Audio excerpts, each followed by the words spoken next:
5 хоногийг бүр нэрээ хийх юм айгүйх байна.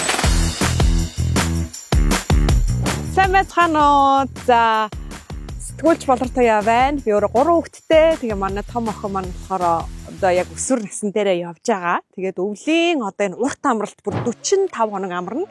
Энэ 45 хоног хүүхддээрээ одоо юу хийх вэ, сургах вэ, яаж амраах вэ гэртэнд ингээд утаатай, дөрвөлж хантай тэр байшинд нь гар утсыг ин өдөржин үзүүлээ, зурагт үзүүлээд ингээд байлгаад ах уу, эсвэл сэтгэл зүйн эрүүл мэнд бие махбод те одоо оюун тархийг нь цэнэглээд өвлийн одоо камп буюу өвлийн цусланд одоо хүүхдээ явуулаач гэж рекламд гайд. Энэ бол реклам шүү хүмүүсээ.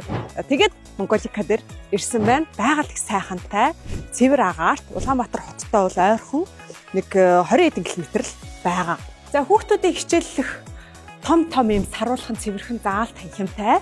Хүүхдүүд одоо ийм гоё үе энэ харууц нь ямар гоё юм бэ? Хамгийн гол нэг онцлог нь нэг ээлжиндээ ердөө 25 хүүхэд авна.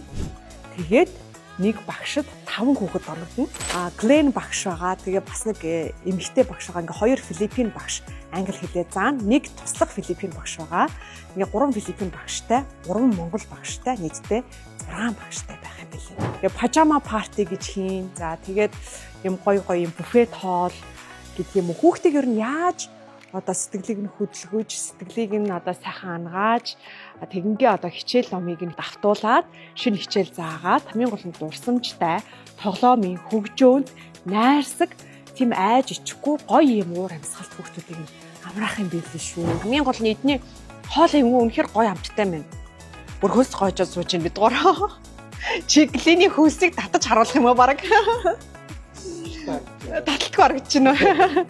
Манай зураглаач бас хоол нь гоё амттай бүр бид гурав ч орж ирээд нэг 7 жил хоосон байсан юм шиг л тэгж бодлаа. За тэгээ манай энэ Филиппинээс ирсэн Глен багш маань айгүй гоё гитар тоглодог заяа. Тэгээ хүүхдүүдтэйгээ гитар тоглоод хүүхдүүдэд хөгжөөгөөд айгүй гоё дурсамж бүтээн. Тэрнээс гадна энэ Монголика айгүй гоё бас караокетэй. Хэрвээ хүүхдүүд нь 5 өдөр айгүй гоё байсан, дахиж явмаараа гэвэл дахиж явж болох нь. Дахиад одоо бүр ингээ хид чонсон болно. Нэг ээлжид 5 хоног гэхээр 10 хоног, 15 хоног, 20 хоног гэд хүүхдүүдэд явуулж болно шүү. Өвлийн кампэд та 5 хоног хүүхдээ явуулах юм бол хүүхдийг нь Айку Актем буюу хотынхон одоо тэр байранда 5 хоног танхимаар хичээл үзэх ирэхээр урамшуулах юм билээ.